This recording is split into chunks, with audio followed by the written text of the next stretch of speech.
Yo, what's up, everybody? GM, happy Thursday. Thirsty Thursday, if that's your thing. It's your day. Congratulations. We are one more day.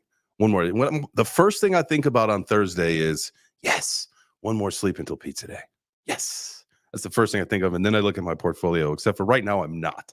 I am not even looking at it until I hear otherwise. Until I hear from the interwebs that crypto's ripping, then I'll look again. But until then, let's keep stacking, baby. Speaking of, we are talking about Bitcoin today. Before we get into it, let's have a little chop shop. What is up, GM fam? Welcome to the show. Actually, today is the day you want to look at your crypto portfolio because I see green. Oh, yeah. But now that I said that, I know one of you guys have enough power to go in there, and you guys like, we'll fix that. We'll make it red. So I know how you guys are. So sell it. And dump all Gotti.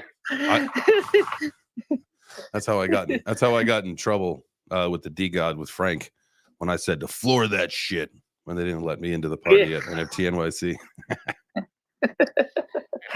It's a beautiful day, man. Absolutely beautiful day. You know, hey, we're all here on this earth today. We have another chance. Buying opportunity for a lot of people.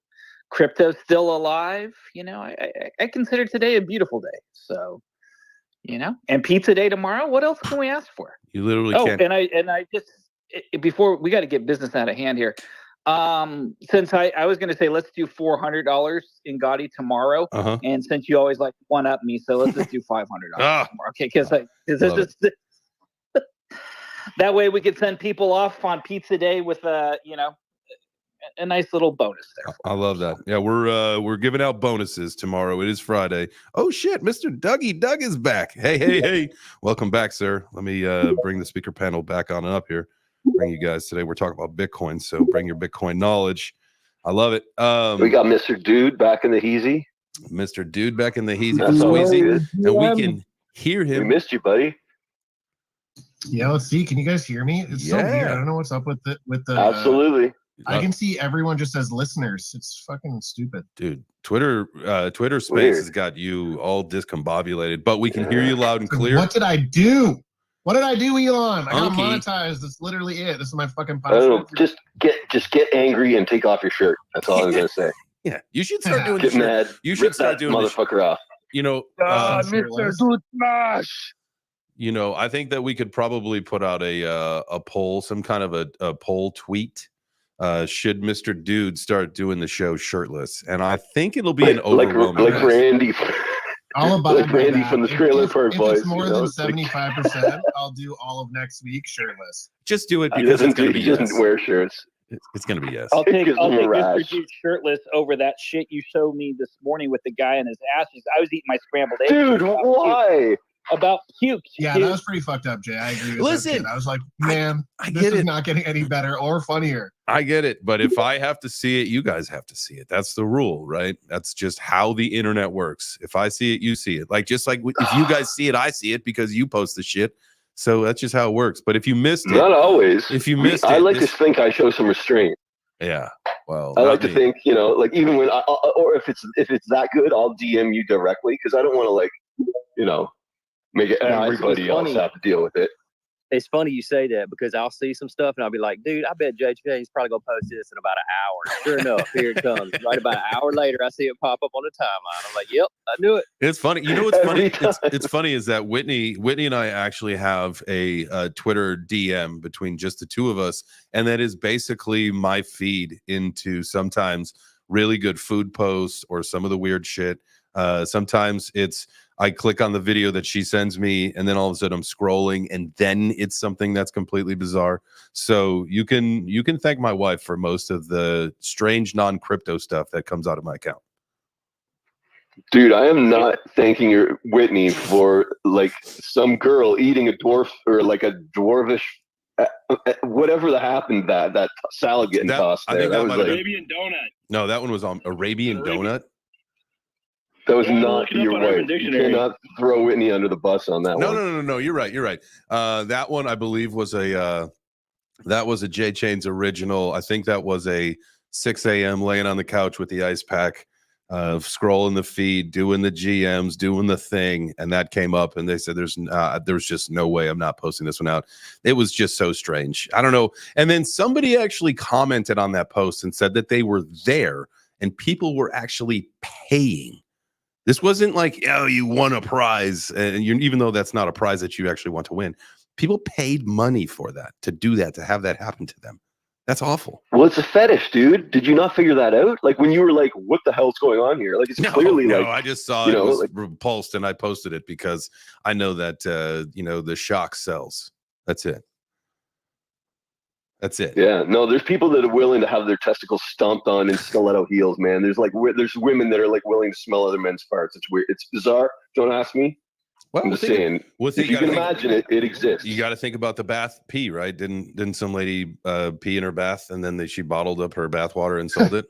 Or remember when like those cake fart videos were really funny and going around? I was like 20 or something. That was a wild time too. How do we steer this conversation back to Bitcoin? I'm trying to figure out how we. Oh, it's easy. Because sometimes Bitcoin is like a cake fart. Oh no! Here you go. Here you go. I don't know what a cake fart is, and I don't know who Satoshi is. So let's talk about some Bitcoin. I know Mike's made some notes. Yes. There he is. So I need to know. So here's the deal. Here's the deal. My opinion of the BRC-20s, the Ordinals, all that stuff was that it was kind of just confusing to add on to the Bitcoin layer, because if you look at what the maximalists have said for a long time is that, the whole point about it, Brian, right? Like we all get it. And then so now you subdivide your Satoshis into whatever units you want for these BRC-20 coins, or you've got your Ordinals, your NFTs on your Satoshis and all that stuff. And, you're doing your inscriptions and all that stuff. And so like, it seems like it was not the intended. Now I get that there is development and growth and scaling and all that stuff, but it seems like this was really never something that should have been added onto Bitcoin, in my opinion, right? And after having some conversations with some people, we met a guy named Justin it was over at the Blockchain Futures Conference in Toronto. Great conversationalist.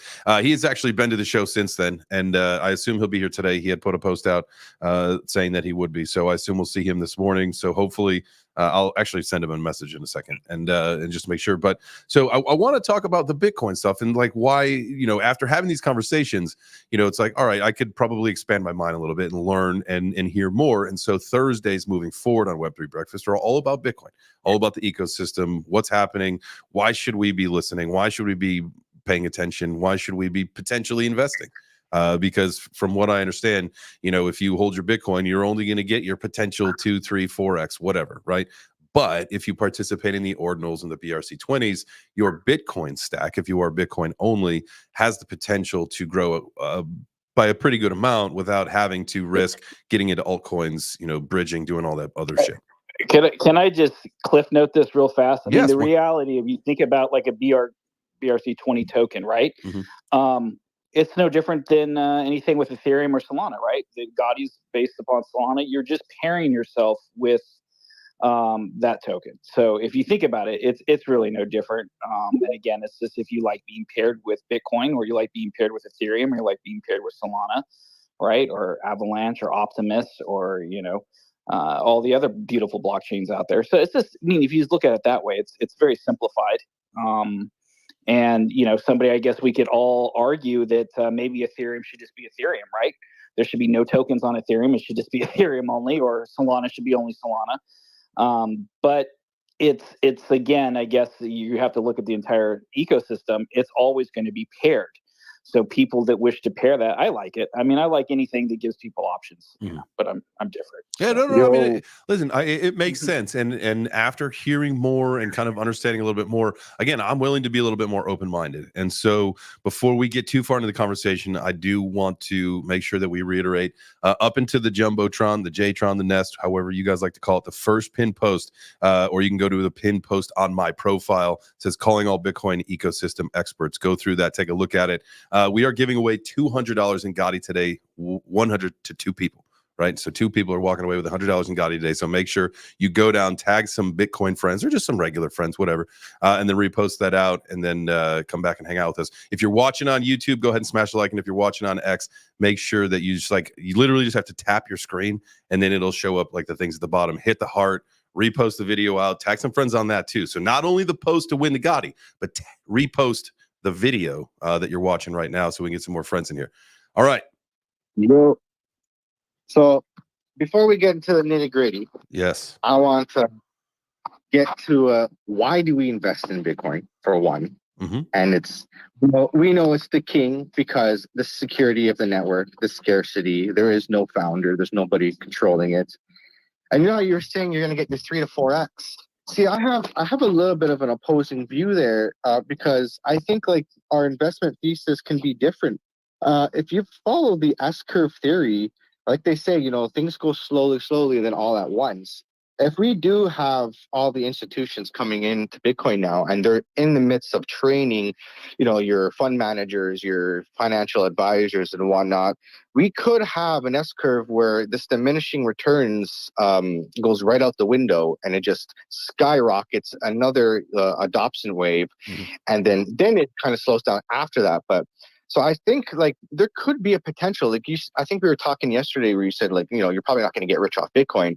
I still think you can, even if it takes you a little bit longer, you still can. Like, depends on how much capital you put in, right? Because if you make when I started, when at the bottom, like you're buying Bitcoin at $16,000. If we go up to, $120,000, $130,000, it's almost a 10x. So depending on how much money you put in, you can definitely still get rich.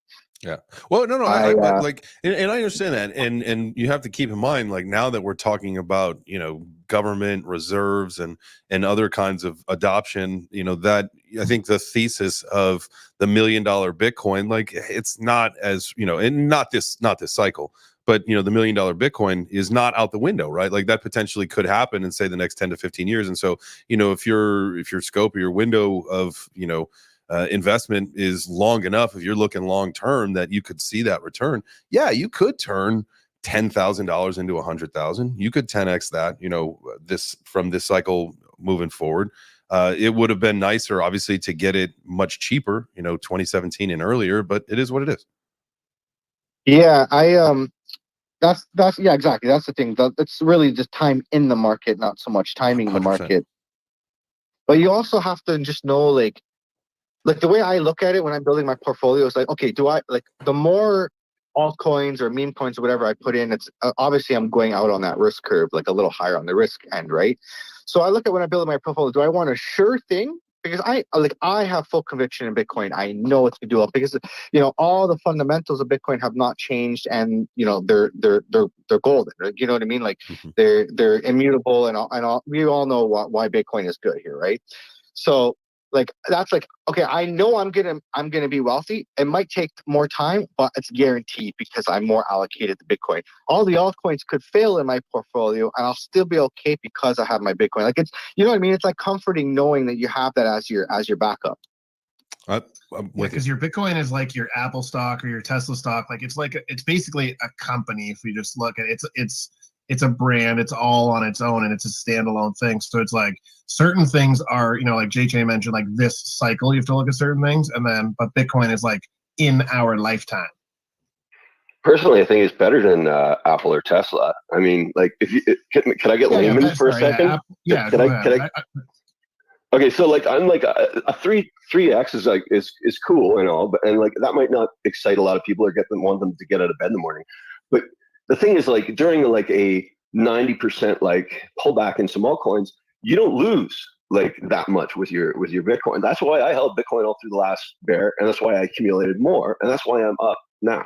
Right. So like let's examine like again why do we accumulate? Why do we trust Bitcoin? And Mike, and jump in at any time if you feel so. So like it's the hardest asset straight up. It's a commodity, it's immutable. We have why is it hard? The hardest asset. We have the blockchain. We have the SHA-256 algorithm that started it. Right. We have that was written by the NSA or whatever. So you know, like it's He's battle kidding. He's tested, kidding. right? He's kidding. He's kidding. Overlords. No, for real though. I mean, like look at your history up. So they used that for a reason, right? Because it was like battle. It's been battle tested, literally in war. You know, it's the most flexible version of gold. You know, it's slow, yes, but it's faster and easier and more malleable to deal with than gold. With traveling, it's no issue. You know, you try to go over the border with $100,000 worth of gold, and you're looking at pounds and pounds of gold. You're going to be treated like a criminal when you try to cross that border. No matter, like, you know, whether it be in the United States or any other country, they're going to assume you're a fucking criminal, confiscate the gold first, and ask questions later, right? Like maybe in cash you might be able to get through if you've like filled your forms out and you actually won a lottery or you won at the casino. But if you just want to like travel back and forth like you and I, like to Cuba or something like that, for me from Canada, you know, and I don't want to have an issue, I can't take large sums of cash back and forth. However, they can't like go onto my phone and like check on my like Bitcoin while I'm passing over the border. Okay, so it's like real estate, but it's like unbound. It's like the equivalent to buying Manhattan property back in the 1920s, but it's not attached to any ground. It's not. You can take it with you. You know, it's never gonna flood. You don't have to worry about upkeep prices. You don't have to worry about taxes unless you sell. Okay, eventually you're going to be, because it's backed by banks now, you're going to be able to borrow against it. Instead of doing a reverse mortgage and putting yourself out of a home, if you have the home, you can instead, rather than sell your Bitcoin, borrow against it. Okay, it's internet basically like fucking resistant at this time. At this point, we got ham radio motherfuckers that have set up mesh nets that like it make it apocalypse proof, so that if the internet ever goes down, there's still Bitcoin transactions are like available. We can do SMX transactions through our cell phones now. Okay, there's always buyers and sellers for now, and that creates the volatility that we love. Right, Interchain is coming. We got Zeus bringing it over to the Solana network. We got Babylon bringing it across to the Cosmos network, and we know what happens when it gets fucking Cosmos. It's gonna go like, you know, straight Interchain, and we'll have you know, we're good. Do we need ordinals? I don't know. I'm not sure about ordinals. Like for me, I like to keep my satoshis clean. Like I like them ordinal free, because like they may be worth more if somebody wants to inscribe them with something more valuable than a picture later. Right, yes. Like maybe a Bitcoin is more valuable with a deed to a house on it rather than a pixelated picture. And I love pixelated pictures. Don't get me wrong. But maybe Carrie, to kind of add to your point, but maybe we need ordinals in the sense of to make the clean ones worth even more, right? Yeah, that could be it. And this could be the experimentation phase, like the first phase of NFTs, right, where we just made monkey pictures and we didn't do anything else, and everybody thought it was a scam.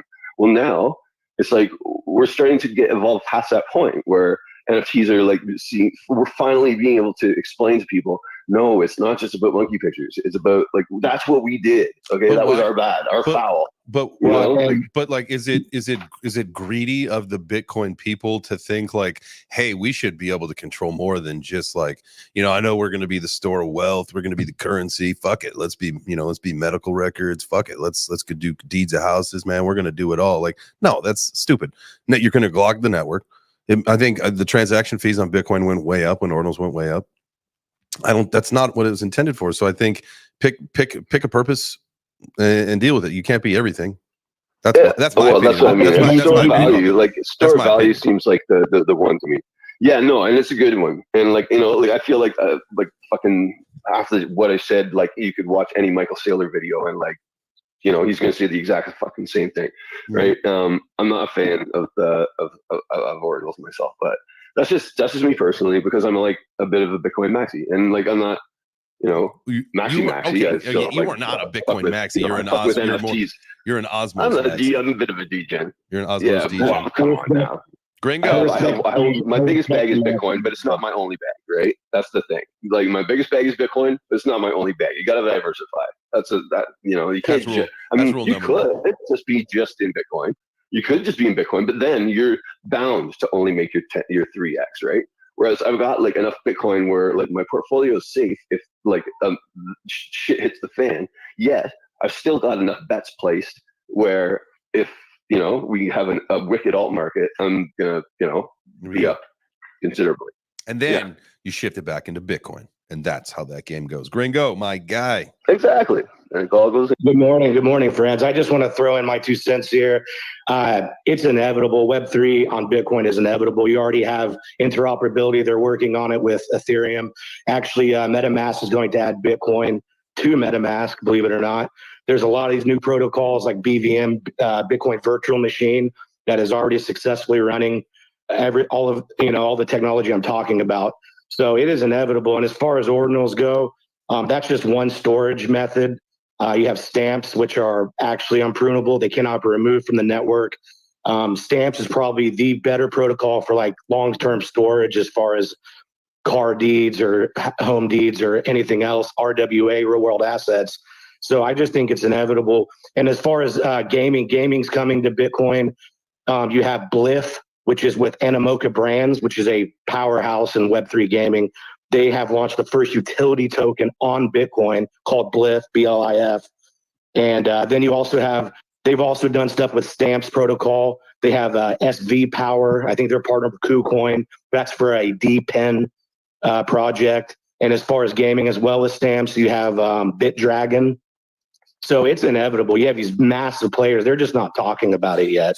And there's all these interesting use cases. There are probably 20 different protocols at this point using Bitcoin. And then you have the L2s building games as well. Merlin Chain. They have BRC-20, which is a new NFT protocol that runs games and assets on L2 on Bitcoin. And then you have Stacks, of course, which was the first Bitcoin, L2 with NFTs. So there's a lot of exciting stuff going on. Yeah, it just seems like is the Bitcoin network equipped to handle literally everything? I would argue yes, because here's why. Whenever the market was low and Bitcoin, I think, got down to almost 12,000. Mm-hmm. If everyone remembers, if you look at the data, the ordinals helped the Bitcoin miners survive because yes, the fees did go up, as everyone mentioned, but it helped the miners get through the crypto winter. And I think ordinals, it's debatable because, again, those could technically be prunable, meaning they could be removed. But there's also new technology with reinscriptions. Somebody mentioned about, well, you don't like your ordinal. Well, there's some new technology possibly with reinscriptions where you could reinscribe over it. Whereas you have something like Stamps, which is a different protocol for storage, it's completely permanent. And again, the technology, realize that these are working with the architecture of Bitcoin itself. So you have these images are, the JPEGs are stored on the Satoshis themselves or within the UTXOs. So I understand the maxis are cautious about it, but then I look at the huge players building behind the scenes and it just looks inevitable to me. Well, I mean, you can't argue with that. And that's one of the things that you've got to look at is development and activity and all that stuff. And if you have to understand where that's at and go there. And if that makes sense, it makes sense. Again, we're keeping an open mind here. I'm trying not to be the old man, the boomer in the room. I do understand that there's probably some other applications besides just Bitcoin. It's tough to see as someone who got their start with just. Understandable, and I respect that. And I am not an expert by any means technically. I just am a collector, and I've used a lot of these protocols just to buy different assets. And it is actually amazing. Bitcoin Web3 is slow and clunky at first, but it is already pretty amazing, to be honest. Hell yeah. All right. Well, hey, we'll probably give it a shot soon here. I watched a video a while back. I was bored at work. And so I spent 2.5 hours watching a video of the entire human history from recorded history to now. And then at the end of the video, it kind of goes through a little summarization, and it tells you just basically human nature. And humans will always go to flight for safety. They'll always find safety, comfort, because that's how humans human. Mm-hmm. And it reminds me, people always go for safety, and Bitcoin is your safety asset. When people start getting into crypto en masse and we have full adoption, if Bitcoin becomes the safe asset, the safe thing to invest in, it's not going to change the way people invest now. People invest very conservative and safe now. So therefore, people will allocate to Bitcoin first. And then I think go off to those risk tangents, afterwards, after they allocate to Bitcoin. But what you were saying about Bitcoin, ordinals and on MetaMask and everything kind of reminded me. I posted it onto the jumbotron of Bitcoin Magazine's post, like the available capital is a big triangle, and then how much Bitcoin is left, available Bitcoin, and then the small triangle. It just reminded me of that. Nice. Yeah, that make sure you guys check that up there. Ben is awesome. You should follow him. I'll follow you back there, buddy. What you got for us, fam? GM. GM, good morning, everybody. Thank you very much. I'm personally also not a fan of BRC-20s and Ordinals, but I think it's very important to not put my own morality or subjective opinion into what I think technology is going to do. When I look at Bitcoin, one of the things that I think about is what can I ultimately use it for?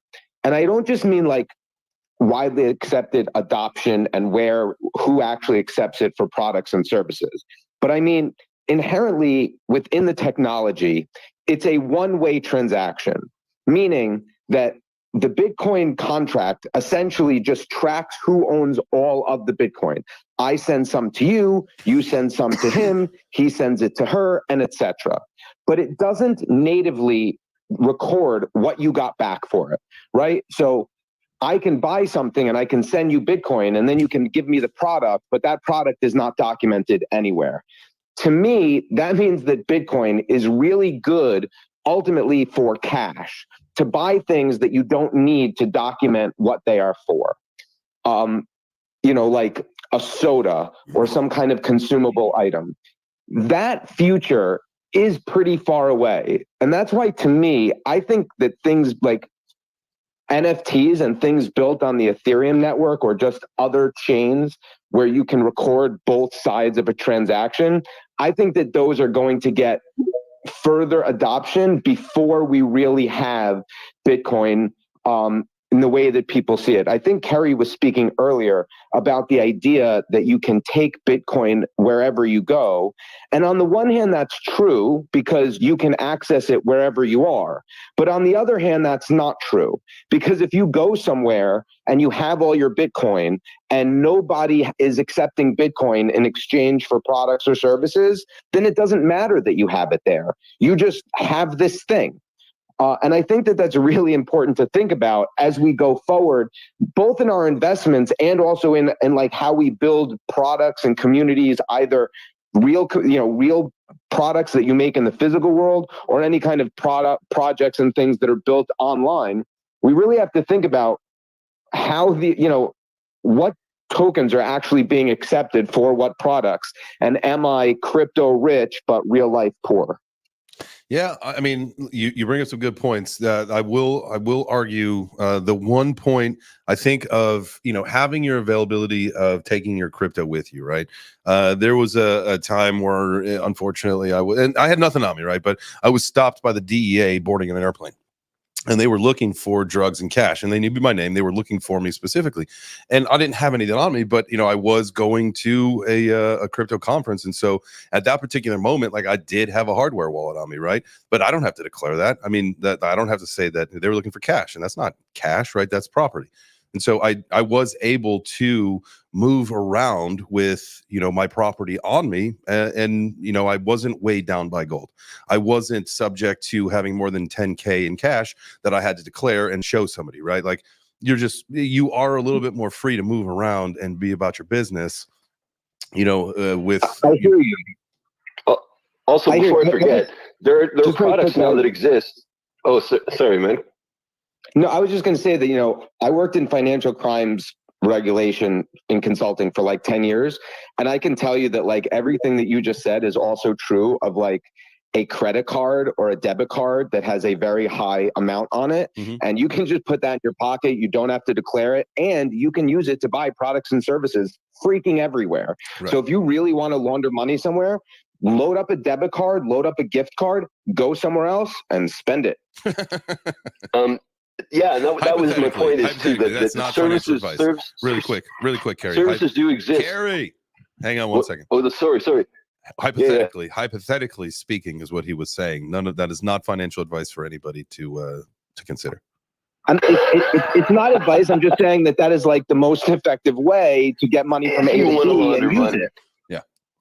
Not even launder, just to get it from A to B in a usable form. Even if you're doing legal things, right? Like if I want to get $10,000 to California and buy something with it, the easiest way, the cheapest way is for me to get on a plane and have a card in my pocket. It really. I mean, I have a card attached to my centralized exchange, and I'm sure like if you have a Coinbase account or a crypto.com account, probably you do too, right? And so I'm able to go to Cuba, anywhere where there's an ATM machine, basically. As long as they've got an ATM machine that deals with Visa or MasterCard, I can like get my crypto out of that account and into real cash wherever I am. So that's the only thing I have to. Yeah, but I'm just saying that's not as ubiquitous. I'm just saying that's not as ubiquitous, right? Like you can't go every single place and be able to efficiently do that like you can with a regular debit card or a credit card or something like that. That's all I was saying. I've never had trouble before. I mean, it counts. It qualifies as a Visa. So, I mean, I've used it. I've transferred Ethereum. I've transferred Wax. I've transferred Bitcoin. I've transferred everything onto that card. And then just used it as a Visa machine and they never know that I'm using Bitcoin or what, because it gets transferred over into cash at that point. So it does the conversion automatically. Is there maximum daily amount? It converts to fiat, and then you spend it. It's basically how it works. Okay. Right. Is the maximum daily amount?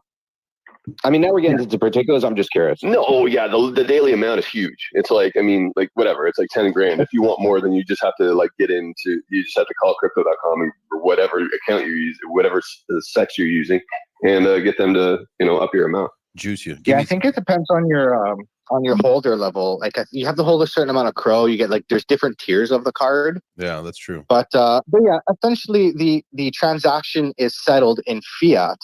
And they just hold your Bitcoin, right? They just take it under their balance sheet.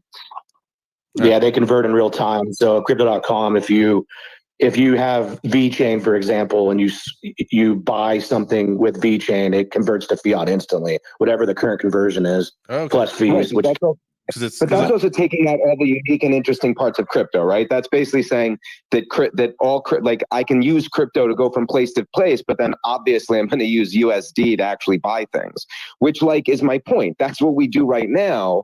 But what we want to do is be able to have completely peer-to-peer transactions that cannot be stopped by any kind of corporation or government. And the only way you can do that is when you're actually transacting in that coin itself. The minute you have to go to fiat, all that changes.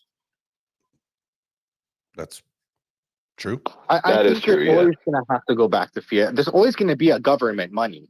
It's just a matter of do they back the fiat money with something that's hard? So the whole Bitcoin strategic reserve idea, the government's always going to have their own currency. It's just a matter of yeah, okay, that's fine. I still think what will happen is they're going to scratch and claw to keep the dollar alive, and then what they'll have to do is they'll be forced to back it by something better or something hard to bring value back to the fiat dollar. But I still think we're going to have a digital dollar, and I think stable coins are the closest way to do that. Yeah, but this is what we're underlying, what we're not actually saying is that this is a fight.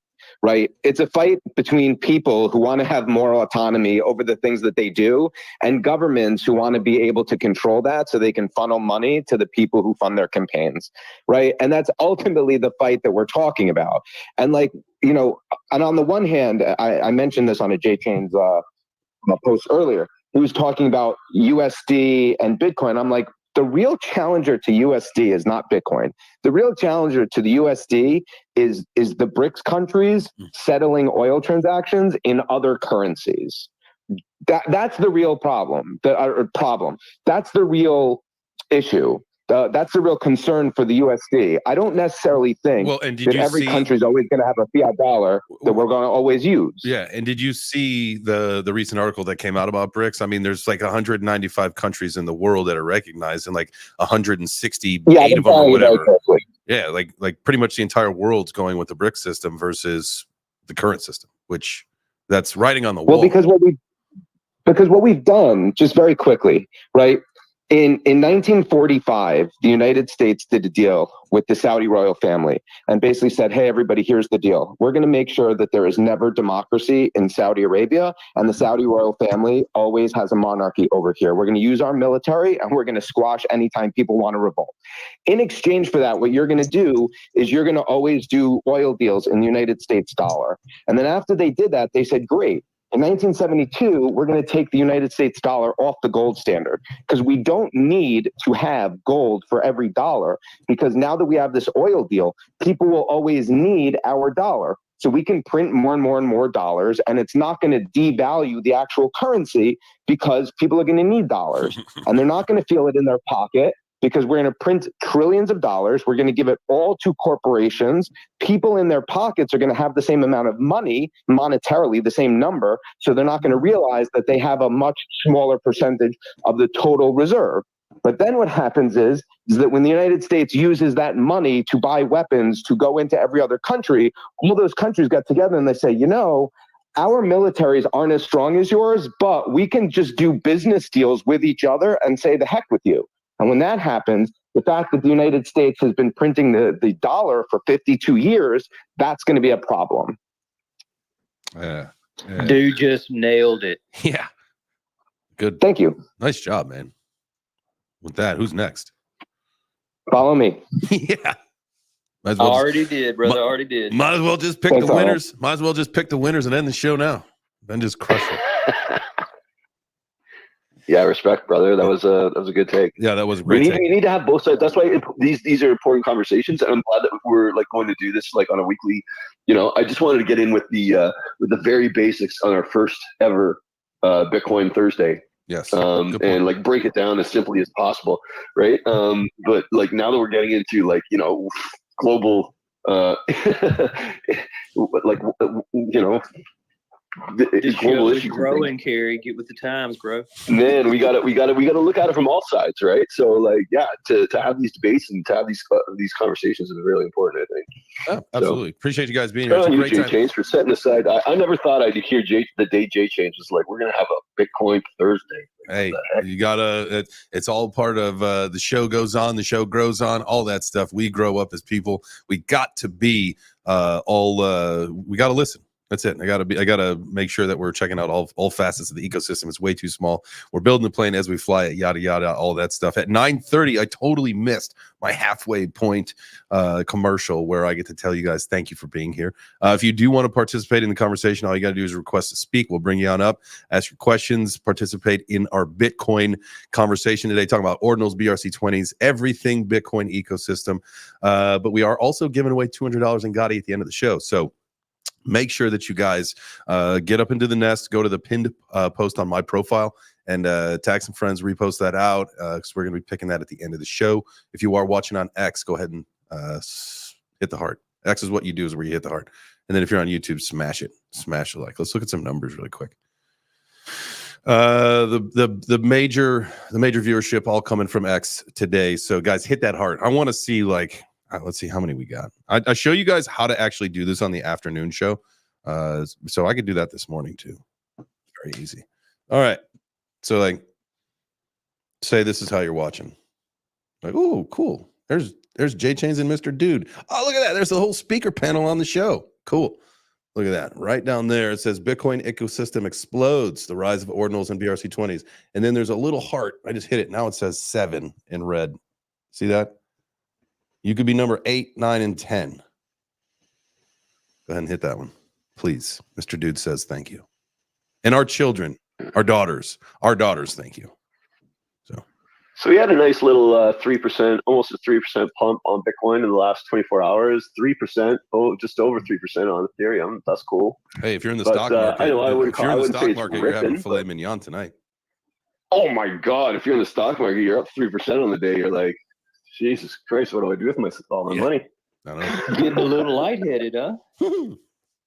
And you know, it's so funny. You made that quote. I think someone even like said something about it over on X. It might have been Alex Finn, right? About the 3% thing. Where was the on the chat? It was up here. Yeah, it was. Yeah, it was.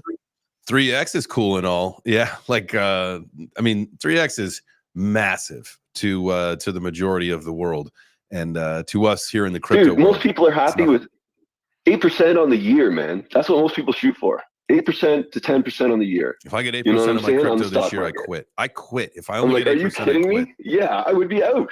I'd be all out. I'm not It's wasting just my too time. frustrating. I'm not wasting my time for Yo, 8%. I posted something. I posted something about the jumbotron. I'm giving everybody here homework today. Yes. There's 2 videos there from Ray Dalio. If you haven't watched already, there's one that's changing world order, and the other one is how the economic machine works. Pure Watching genius. these videos will give you a great basis to understand why we need Bitcoin and how Bitcoin can fix things, especially the changing world order, because the average fiat currency has lasted about 150 years in history as the reserve currency. And I believe, I think that the US is at 150 or just over 150 now. So we're getting close to the end, and it's going to get really bad really fast because the debt just compounds and grows really fast. Like, I think we're now spending more than what the military spending just to service our debt. Yeah, those Ray Dalio videos are absolutely excellent. They're animated, they're easy to watch, and they're easy to listen to. He's got a great voice, and he narrates them himself. I can't agree more with Mike. You got to give him a watch. To back up what Modern Canadian just said, when you talk about reserve currencies, and we talked about this before, you've got Portugal from 1450 to 1530, Spain from 1530 to 1640, Netherlands 1640 to 1720, France 1720 to 1815, Great Britain 1815 to 1920, and the United States from 1921 to today. And if you notice, the average currency span is 94 years, right? We are well past the average. All fiats eventually collapse. That's it. Hey, there's never been a fiat system in the history of the world that is still alive from when it started. Yeah, unsustainable. Those videos There's are a couple like the hands best, like beginner-friendly videos you can possibly watch. Like if you're new here, if you're new to crypto, if you're new to Bitcoin, or just you don't even understand, or you're in crypto and you just don't really get how the economy really works, that is like, it will give you like step by step, and with the visuals, you'll have an idea how the economy works. It's really amazing, and actually really put into I don't know if we're allowed to say the C word here, the pandemic. It'll actually put into perspective why we had that market crash when you learn about how the economic machine works, because when everybody's not working, you really understand why everything went down.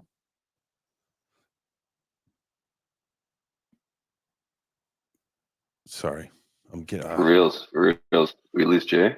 No, you didn't. There. I'm just. We got 2 more hands. We got 2 hands. We got some hands. We got to get we to. want to address those before we. Yeah, we got a few minutes. I was actually, what I was doing was the start of the prep work to get ready for the picking of the winners. And so let's go. I know Ashley. So all you lazy people. Yeah, all you procrastinators. Now's your chance. Ashley, you had your hand up first. What's up, GMGM fam? How are you? GMGM, thank you for the wonderful opportunity. I have a question I want to ask. Can I go ahead? Yeah. Absolutely. If it's about the security protocols, though, go ahead.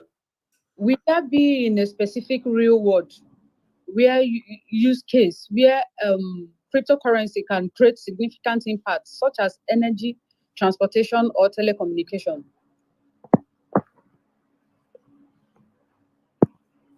All of the above. Final answer. Did you get my question? Final answer. All of the above. Did you get my question? Yeah. You said, are we going to benefit energy, security, and transportation? Maybe. And telecommunication. Oh, telecommunications. Where cryptocurrency can be used to solve those issues. I guess I did. If somebody got Chains, I'm not really interested. I mean, we can decentralize those. We can decentralize those industries, but I don't know that they have like an immediate tie into Bitcoin per se. Should we phone a friend? Hey, I want Bitcoin to dial me up and drive me around. So that's the problem I want Bitcoin to solve. Right dial me up, Daddy. Dial me up. I want a Bitcoin text. I get a "I love you" from Bitcoin and says, "Hey, I'm going to come by and pick you up and take you out to dinner at 7 p.m." Perfect, Bitcoin. Come on. Would you take? Yeah, I was gonna say, would you get like what were those called? Oh man, I'm having a hard time remembering this. They were like the late night text messages that you would get, like the booty call. If you got a booty call from Satoshi and he's just like, hey, you want to come over for some sats? Pay you up? Yeah. You want some sats? Some dirty sats. You want some dirty sats? Oh, Let me show you the Genesis wallet. That went to a strange place. Thanks, Ashley. Thanks for taking us there. I love it. I love it. The Emperor. All right, the Emperor, you're up. You think this is like the Commander, but different? Just like waving. Absolutely. Hello. Jam, can you hear me? Hey, what's up, Emperor? How are you, man? Jam, can you hear me? Yep. I'm doing fine. I do like the conversation right from the beginning, but I have a question about Bitcoin. Okay. Like, what makes Bitcoin compelling long-term investment market and emergency currency? You get my question? Yeah. So the whole idea of why Bitcoin's a long-term investment is what you're starting to see is there are several countries that already have it as a world currency, right? That's the currency for their nation. And that will continue to go on as we see other nations inflate to the point of nothing, right? You've got the United States talking about, you had Kennedy. We're going to see, I think there's some big announcement today, if I'm not mistaken, coming from Kennedy's camp. It's tomorrow, Friday. Oh, is it? I think it's whatever. Okay. Coming up soon. So he had said something about like if he were elected, he's not going to win, but we'll see what this announcement is. Maybe he's going to endorse Trump and get a position on the Republican ticket. Who knows? But ding. There you go. So the whole idea of where was I now? Damn it. You had world reserve currencies. We're talking about Bitcoin, right? Oh, so now you've got long-term investment. Yeah, so now you've got the government starting to say like, oh, okay, well maybe this is something that we want to have as a strategic reserve of, right? And so once the United States takes that and implements that, and then you're going to see other countries start to do it, right? And then again, remember we're talking about mass adoption on a three-legged approach. You've got the governmental, the retail is not going to happen on a full scale until the government's adopted because the people are sheeple. So you've got to have the governments and then the institutional and then the retail. That's the order, the pecking order of which it's going to happen. Unless maybe it happens institutionally and the institutions tell the governments that's how it's got to play. It's going to be one or the other. But that's why, because go ahead. I was going to say you're definitely right with that three-legged approach. We just got to watch out for that leg in the middle there because that's the one that tends to do the damage to you. That third leg, man. That's the middle leg. Yeah. Don't bend over. Don't bend over with that third leg out. So you got to be careful, guys. One time we were tripod. I'm going to tell you guys a quick little story. One time before we'll get into our picker, but this is a great time for you guys to go up into the nest, up into the Jumbotron, find the post that I put up. There's the first one that was pinned. You can also go to my profile. It's the pinned post on my profile. Get that thing tagged up with some friends and then post it out.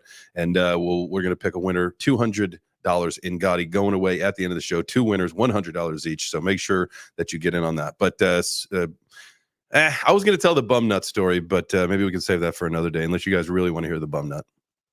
It was kind of along the lines of... we don't have the commander, but the Emperor's got his hand up. All right, Emperor, go for it.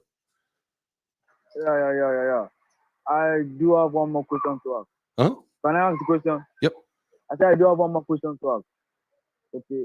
How do you see Bitcoin integration of Ordinals and BRC-20 tokens impacting the future use cases of Bitcoin beyond just being a store of value? Do you get my question?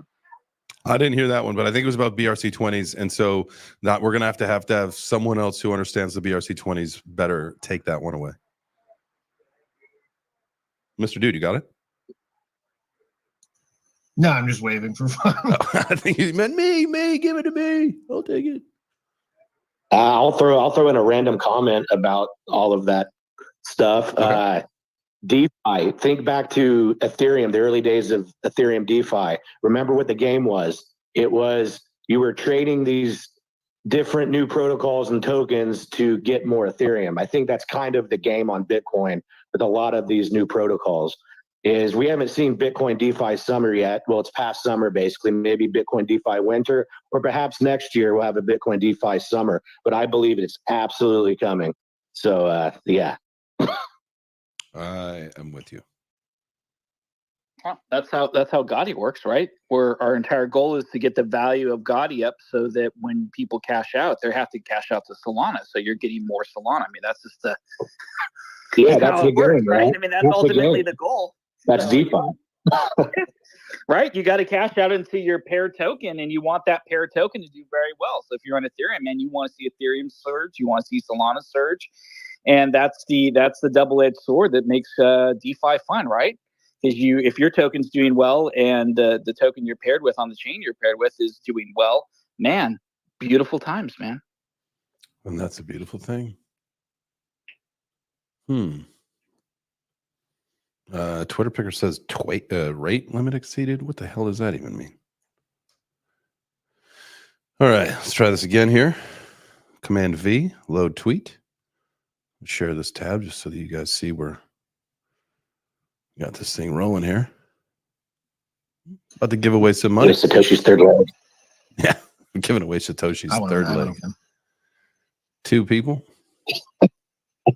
If you own a Twitter handle, then this story is for you. Twitter's just paying content. If I win, I'm not going to do the honorable thing and be like, if you have a Twitter account, what's the honorable thing? Now monetize your content and get. We lost Mr. Dude again, it sounds like. Paid. For long, many have wished to. All right. Here we go. We got 162 entries. See, why does it keep doing that? 100% of revenue. Huh? What do you guys say? 2 people said something at the same time.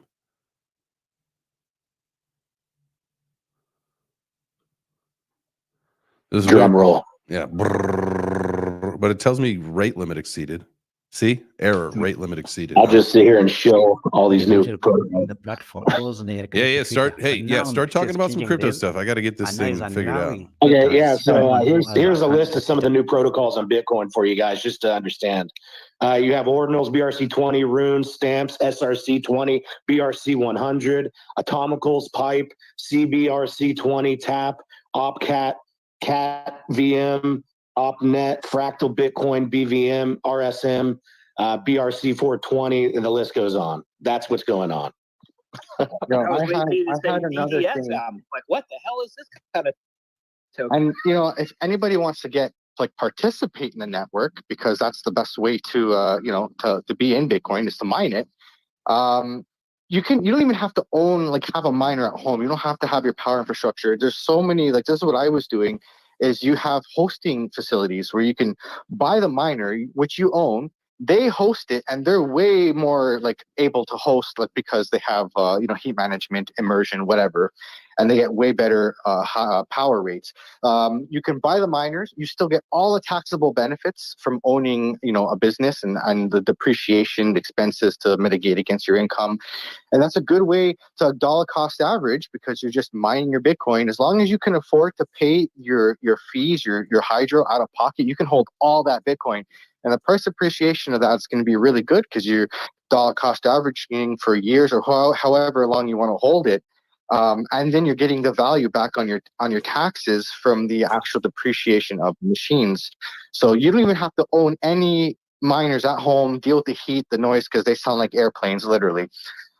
So go to Compass Mining or any hosting facility that you can go to, get some miners, because they are cheap right now, really cheap. You can get some. I've seen some miners going for $100 to $200, and these are the S19J Pro, so it's 100 terahash.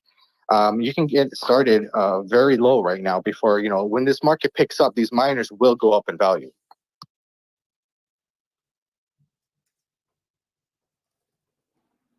I love mining. I ran a node on the halving just to do it. All right, I found a different site. Even have these little miners now that are I saw one yesterday. It's like 1.2 terahash. It's not much, but it's solar powered.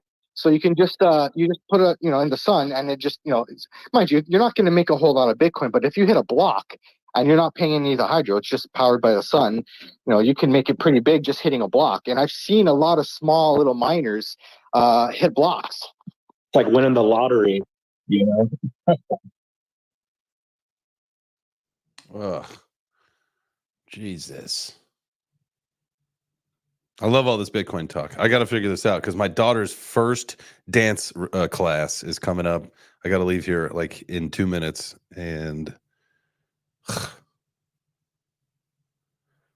Connect to Twitter. Golly. Why is Twitter Pitter not working today?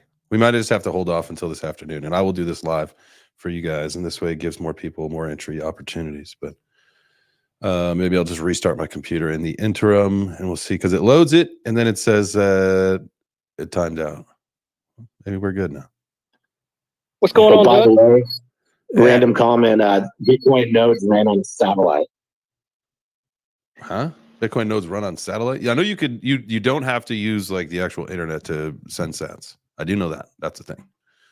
All right. We're going to do this Twitter Picker thing a little bit later today when I come back. Apologies, it can't be live. Twitter Picker is not working for some reason. It keeps telling me rate limit exceeded, which I don't know what that means.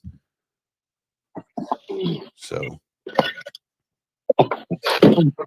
Oh, I mean, I guess here. Said they'd be here at 9 o'clock. Y'all got space in the back for me? All right. If, Well, let me just, I may end up riding with Kevin. Neil's got that hot mic. Yeah, I'm just hollering at Kevin. All right. Well, that'll do it for today, guys. I apologize. We can't pick the winners live. Twitter Picker is not cooperating. I will definitely do a video about this stuff later. So do something cool today. Be great. Make yourself 1% better. We'll see you this afternoon, 4 p.m. Eastern. Does anything, can anybody hear me? I feel, are there other people talking? Yeah, I can hear you. Okay. Love you guys. Have a good one. Mr. Dude, are you talking? You were like talking a second ago, but I didn't hear you. I can't hear him. Ugh, Twitter sucks. What the fuck? I'm sorry, guys. All right, we're out of here. I'll be back later today. We'll pick those winners. You guys will see those live at some point, or it'll be a video, or we'll figure it out. Ciao for now, baby.